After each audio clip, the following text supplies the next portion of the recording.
Chapter 24. Joash was 7 years old when he began to reign, and he reigned 40 years in Jerusalem. And his mother's name was Zibiah of Beersheba. And Joash did that which was right in the eyes of the Lord all the days of Jehoiada the priest. And Jehoiada took for him 2 wives, and he begot sons and daughters. And it came to pass after this that Joash was minded to restore the house of the Lord. And he gathered together the priests and the Levites, and said to them, Go out to the cities of Judah, and gather of all Israel money to repair the house of your God from year to year, and see that you hasten the matter. However, the Levites hastened it not. And the king called for Jehoiada the chief, and said unto them, Why have you not required of the Levites to bring in out of Judah and out of Jerusalem the tax of Moses the servant of the Lord, and of the congregation of Israel, for the tent of the testimony? For the sons of Athaliah, that wicked woman, had broken up the house of God, and also all the hallowed things of the house of the Lord did they bestow upon the Baalim. So the king commanded, and they made a chest, and set it without at the gate of the house of the Lord. And they made a proclamation through Judah and Jerusalem, to bring in for the Lord the tax that Moses the servant of God laid upon Israel in the wilderness. And all the princes and all the people rejoiced, and brought in, and cast into the chest until they made an end. And it was so, that at what time the chest was brought into the king's officers by the hand of the Levites, and when they saw that there was much money, the king's scribe and the chief priest's officer came and emptied the chest, and took it, and carried it back to its place. Thus they did day by day, and gathered money in abundance. And the king and Jehoiada gave it to such as did the work of the service of the house of the Lord. And they hired masons and carpenters to restore the house of the Lord, and also such as wrought iron and brass to repair the house of the Lord. So the workmen wrought, and the work was perfected by them, and they set up the house of God in its state, and strengthened it. And when they had made an end, they brought the rest of the money before the king and Jehoiada, whereof were made vessels of the house of the Lord, even vessels wherewith to minister, and buckets and pans, and vessels of gold and silver. And they offered burnt offering in the house of the Lord continually all the days of Jehoiada. But Jehoiada waxed old, and was full of days, and he died. 130 years old was he when he died. And they buried him in the city of David among the kings, because he had done good in Israel, and toward God and his house. Now after the death of Jehoiada came the princes of Judah, and prostrated themselves before the king. Then the king hearkened unto them, and they forsook the house of the Lord, and the God of their fathers, and served the Asherim and the idols. And wrath came upon Judah and Jerusalem for this their guiltiness. Yet he sent prophets to them, to bring them back unto the Lord. And they admonished them, but they would not give ear. And the Spirit of God clothed Zechariah, the son of Jehoiada the priest. And he stood above the people, and said unto them, Thus saith God, Why transgress you the commandments of the Lord, that you cannot prosper, because you forsaken the Lord? He hath also forsaken you. And they conspired against him, and stoned him with stones at the commandment of the king in the court of the house of the Lord. Thus Joash the king remembered. Thus Joash the king remembered not the kindness which Jehoiada his father had done to him, but slew his son. And when he died, he said, The Lord look upon it, and require it. And it came to pass, when the year was come about, that the army of the Arameans came up against him, and they came to Judah and Jerusalem, and destroyed all the princes of the people from among the people, and sent all the spoil of them unto the king of Damascus. For the army of the Arameans came with a small company of men, and the Lord delivered a very great host into their hand, because they had forsaken the Lord, the God of their fathers. So they executed judgment upon Joash. And when they were departed from him, for they left him in great diseases. His own servants conspired against him for the blood of the sons of Jehoiada the priest, and slew him on his bed, and he died. And they buried him in the city of David, but they buried him not in the sepulchres of the kings. And these are they that conspired against him: Zabad the son of Shimeath the Ammonitess, and Jehoshaphat the son of Shimerit the Moabitess. Now concerning his sons, and the multitude of the burdens against him, and the rebuilding of the house of God, behold, they are written in the commentary of the book of the kings. And Amasiah his son reigned in his stead.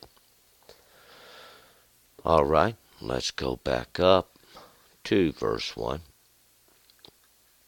And we remember yesterday it would be in the 7th year of Joash, when Joash was 7 years old. They was going to anoint Joash king, and they did, and they slew Athaliah, which had slain all the sons of David, and had tried to utterly destroy the seed of David, so that she could seize the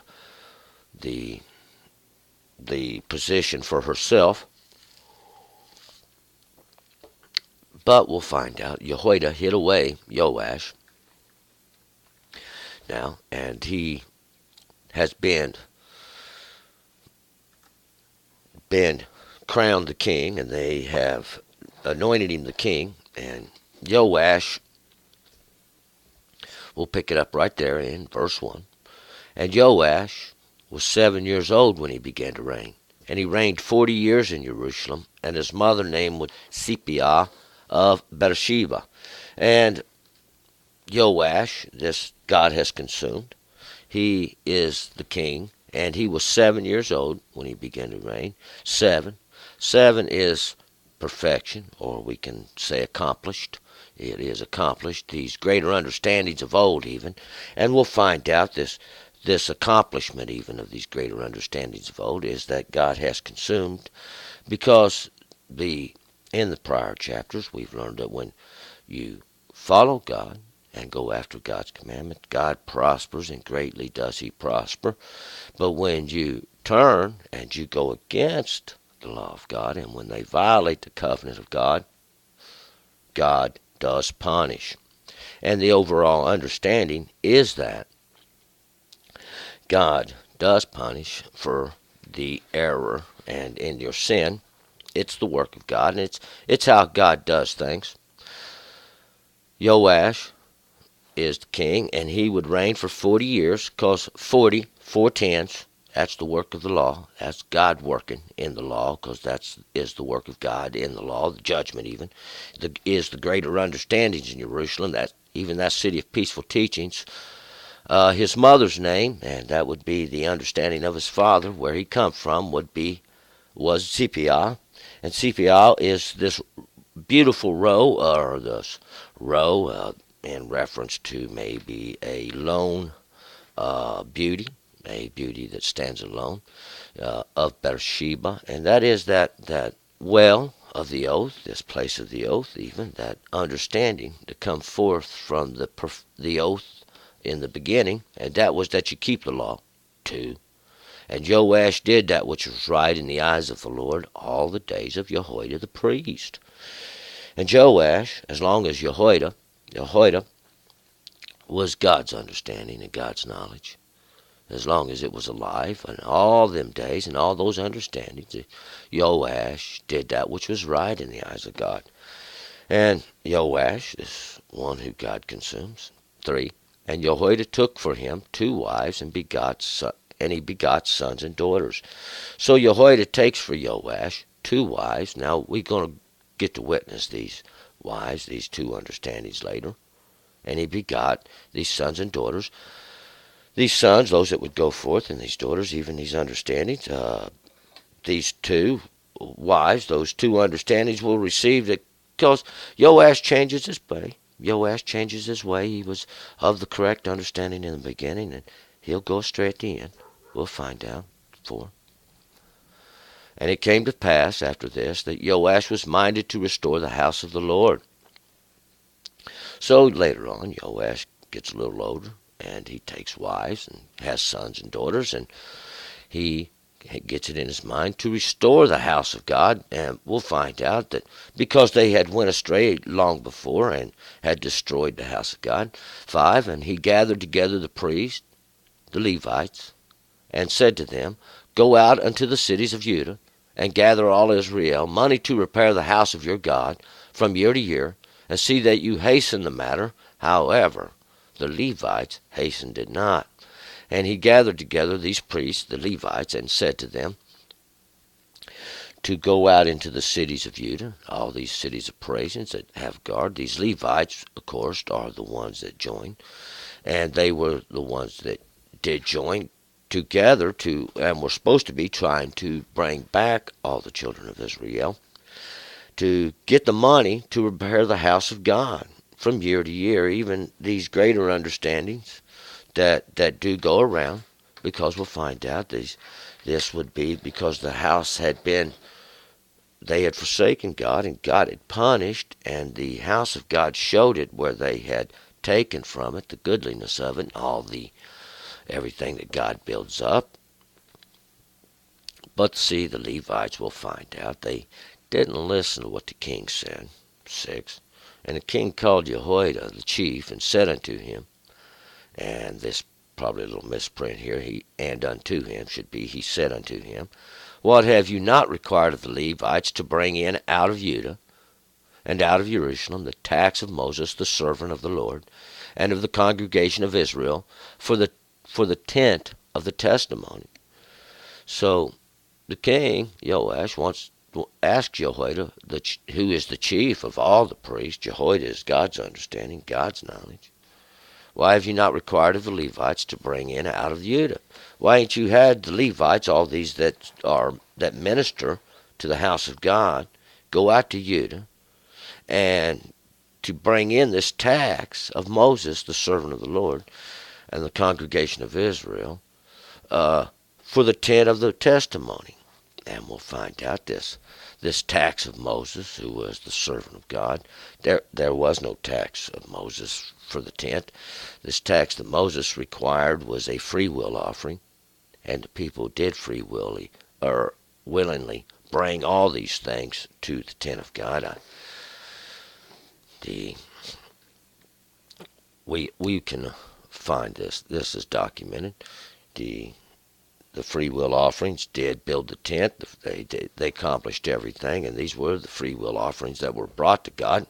And we'll find out even then, God, see, put it in their hearts. They did want to. Everybody wanted to obey the law of God. See, there was just no one who had any understanding in it at this time who could properly teach the law of God. 7. And for the sons of Athaliah, that wicked woman, had broken up the house of God, and also all the hallowed things of the house of the Lord did they bestow upon the Baalim. And that's why, you see, because these sons, these ones that went forth from Athaliah, those that were oppressed by God, or those that oppress that wicked woman, that wickedness from men, had broken up the house of God. They had destroyed it, and also all the hallowed things, all these things that belonged to God, that were set aside for God, that had all that power in them, that had all the strength compressed into these items to hold back the wrath of God, they bestowed upon the Baalim. And these Baalim, these Lord images, I've spoke of these many times, these images that men would make, put in some understanding with it of their own, and had people bowing down to it. 8. So the king commanded, and they made a chest, and set it without at the gate of the house of the Lord. So the king commands, and Jehoiada will find out, they set this chest outside the gate of the house of God, and it's set out there, this chest, outside the gate, that's that place of judgments of the house of God. 9. And they made a proclamation through Judah and Jerusalem to bring in from the Lord the tax that Moses the servant of God laid upon Israel in the wilderness. So they make this proclamation through Judah and Jerusalem all throughout the land, this place of praise and those peaceful teachings, to bring in for the Lord the tax that Moses the servant of God laid upon Israel in the wilderness. And this tax of the Lord is all those that willfully, freely offer to rebuild this house of God. And we'll find out the people will bring in a multitude to build 10. And all the princes and all the people rejoiced and brought in and cast into the chest until they had made an end. And the people rejoiced. And all the princes and all the people rejoiced. And they brought in and they cast it into the chest, everybody, bringing their money and throwing it into the chest. At this time, this money, it was the same as, it would be gold and silver weighed out. That was the standard of that time, and that weight was set forth, and it was a measure, according to the coin, whatever it was. They would bring in, and they'd throw it into this chest until the chest was full. 11. And it was so that at what time the chest was brought into the king's officers by the hand of the Levites, and when they saw that there was much money, the king's scribe and the chief priest's officer came and emptied the chest and took it and carried it back to its place. Thus they did day by day and gathered money in abundance. So we'll find out once again, see the people bringing, putting everything they got in it, putting their abundance in it, God causing it, bringing it from all over, the silver, the gold, all the abundance, the brass, everything that's needed to build the house of God. 12. And the king and Jehoiada gave it to such as did the work for the service of the house of the Lord, and they hired masons and carpenters to restore the house of the Lord, and also such as worked iron and brass to repair the house of the Lord. So the king and Jehoiada, they give it to all the carpenters, the masons, and they build the house of God. We'll find out they restore the house of God. 13. So the workmen worked, and the work was perfected by them. And they set up the house of God in its state and strengthened it. So they return it to just like it was before. See, just like it was before, because it's God who's showing he has this ability to lift it up, throw it down. It doesn't matter. God is in control of everything, and as soon as they turn, we'll find out and reestablish these things by the hand of God are restored. 14. And when they had made an end, they brought the rest of the money before the king and Jehoiada, whereof were made vessels of the house of the Lord, even vessels for the house of the Lord, even wherewith to minister, and buckets and pans and vessels of gold and silver. And they offered burnt offerings in the house of the Lord continually all the days of Jehoiada. And day by day they would bring it in. And day by day, and the understanding after understanding, they would bring in and they would rebuild the house of God and strengthen it to its previous state until they made an end of it. And they brought the rest of this money, because it kept coming, before the king and Jehoiada. And this is what they made the vessels of the house of God out of. They would smelt it down and recast them, all these vessels wherewith to minister. The buckets, the pans, the vessels of gold and silver, that which belonged to God, and the silver, that which represents that which had to pass through the fire. See, even the generation that had to pass before to make atonement, this burnt offering, that which had to pass through the judgment of God to make atonement for the lack of understanding of the law. 15. But Jehoiada waxed old, and was full of days, and he died. 130 years old was he when he died. And they did this continually until Jehoiada dies. And Jehoiada waxed old. Everybody gets old. Jehoiada, these understandings of God, this knowledge of God, everybody doing, and everybody kind of gets relaxed. But it must be renewed. We have to renew our understanding daily in the law, because God is going before us daily, even in every understanding. Jehoiada dies. He's 130 years old, was he when he died. That's 100 because there's judgment. 30 years, these 3 tens, even that which is dedicated to complete the law in the greater understandings of old. We'll find out this is where they'll turn and they'll go astray from God, and that's what the overall understanding is. We're going to find out. See, because God is with you as long as you're with God. But when you forsake God, He forsakes you because you have forsaken God. 16. And they buried him in the city of David among the kings, because he had done good in Israel toward God and his house. And they buried Jehoiada in the city of David. Yeah, it's a city of David. That's Zion. That's that parched place, even that place that has a garden. He is buried there among the kings because he had done good in Israel. And, and that would be where he would be buried. 17. Now after the death of Jehoiada came the princes of Judah, and prostrated themselves before the king. Then the king hearkened unto them. Now after Jehoiada dies, see, the king of the princes of Judah came to Joash, and they prostrate themselves before him. That's to basically spread out before him to offer themselves totally even. The king hearkened unto them, and he listens unto them, and we'll find out. 18. And they forsook the house of the Lord, the God of their fathers, and served the Asherim and the idols, and wrath came upon Judah and Jerusalem for this their guiltiness. And they forsook the house of God. They give it up. They quit going to it because this, and we'll see it didn't take long. It wasn't even many generations. God had restored the house in a few years, brought it back, and they served the Asherim and the idols. They went back because these high places, these Asherim, these were those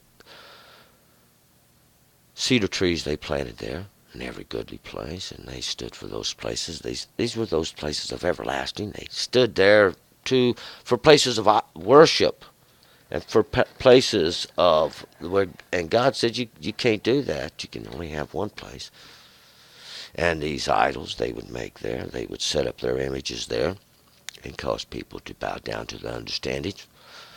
And wrath came upon Judah and Jerusalem. That's those are praisings, and those are the city of peaceful teachings. Even those peaceful teachings for their guiltiness, we'll find, because they disobey the law. And we'll find out the people want to obey. But when the king, all the leaders don't listen and they go astray from God, well, they kind of drag the people with them. 19. Yet he sent prophets to them to bring them back unto the Lord, and they admonished them, but they would not give ear. And God sends prophets to them to bring them back to the Lord, to turn them back to the Lord. And they admonish them, they scold them, they tell them. But nobody gives an ear. Nobody listens. Nobody listens to the warnings God gives. 20. And the Spirit of God clothed Zechariah, the son of Jehoiada the priest. And he stood above the people and said unto them, Thus saith God, Why transgress you the commandments of the Lord, that you cannot prosper? Because you have forsaken the Lord, he hath also forsaken you. And the Spirit of God clothed Zechariah, the Spirit, this understanding of God that clothed Zechariah, that comes upon him. It's like a garment. Zechariah, the remembrance of God, those that are remembered of God, those that are going to get reminded of God. He's the son, or this one who come forth of Jehoiada, God's understanding, or God's knowledge. He's the one that stood before God. He stood above the people and said to them, Thus saith God, Why transgress you the commandments? These of the Lord, that you cannot prosper. You can't prosper transgressing the commandments of God. It's because you've forsaken the Lord. See, and he hath also forsaken you. That's why it is like it is today. Everybody says, well, you can't change everything. No, but you can change yourself. See? And that's where it starts. And in some way, you have changed everything. 21. And they conspired against him. They stoned him with stones at the commandment of the king in the court of the house of the Lord. And they conspired against him. They conspired against Zechariah, those that remembered of God. And they stoned him with these stones at the commandment of the king. At the commandment of Joash. And right in the house of God. 22. Thus Joash the king remembered not the kindness which Jehoiada his father had done to him, but slew his son. And when he had died, he said, the Lord look upon it and require it. And thus Joash the king didn't remember what the kindness of Jehoiada, who was the father of Zechariah. That's the understanding of God, those of God's that God remembers. But Joash slew him, and he died. But as he died, he said, the Lord look upon it and require it, because see, the Lord does require blood. Blood for blood, it's the law. I mean, life for life, it's the law. 23. And it came to pass, when the year was come about, that the army of the Arameans came up against him, and they came to Judah and Jerusalem, and destroyed all the princes of the people from among the people, and sent all the spoil of them unto the king of Damascus. And it came to pass, when the year was come about, see, when these greater understandings had come all the way around, made their full circle, see, it comes to pass, sooner or later, the army of the Arameans came up against him.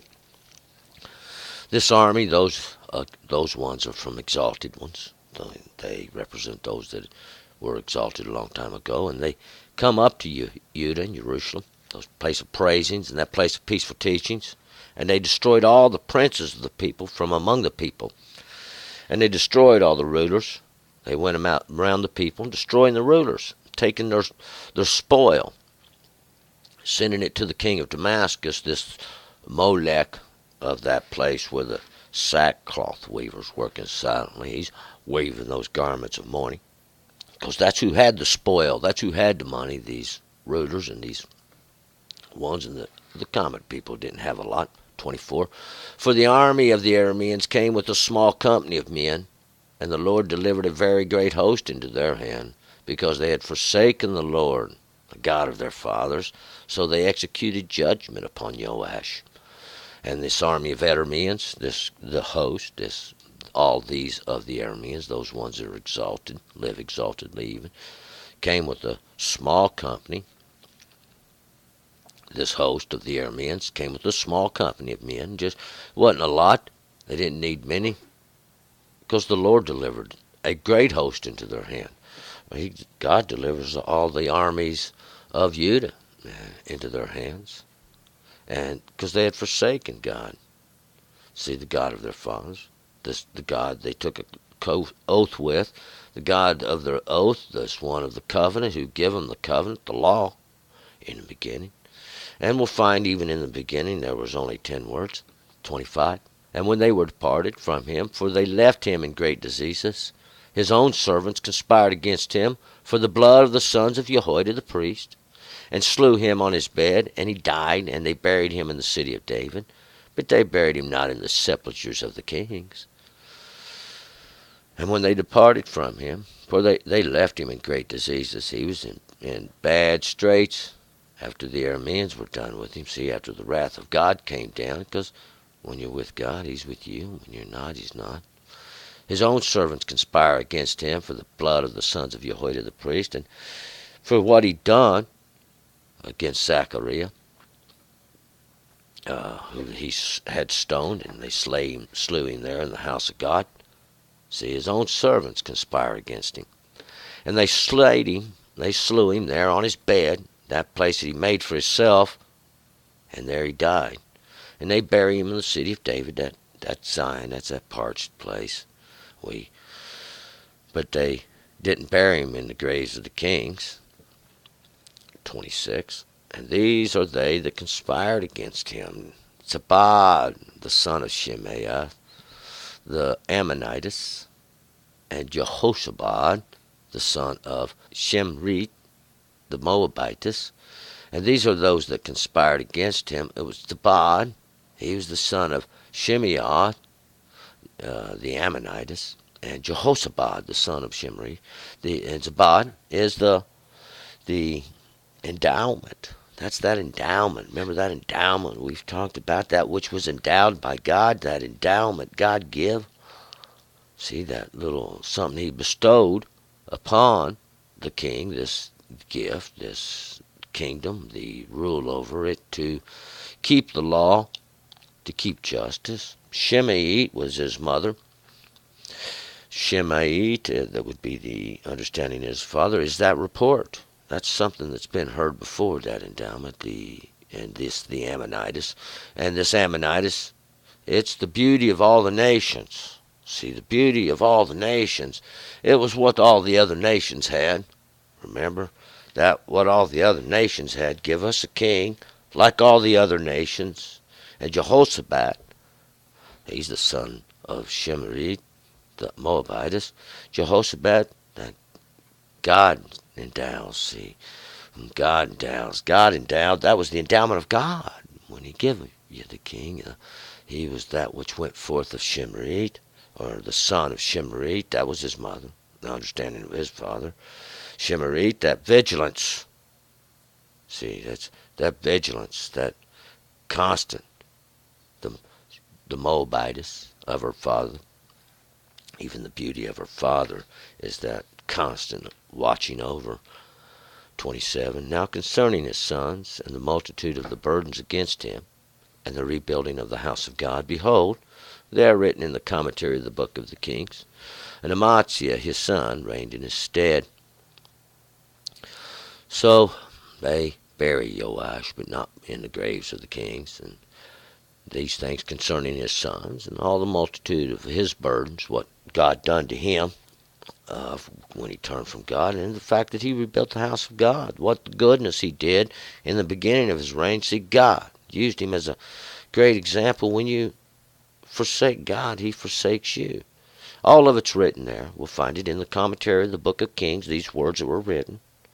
They've made to last, so they're there. We can read them and witness these things that have happened. Amaziah, his son, reigns in his stead. Amaziah is these great abilities of God. It's Amaziah is not only just the mightiness of God, it's what makes you mighty. It's the bravery, it's the strength, it's everything, it's the ability. See, he's going to reign in his stead because God, once again, making an example, making examples. We're going to move forward to chapter 25. Turn and return.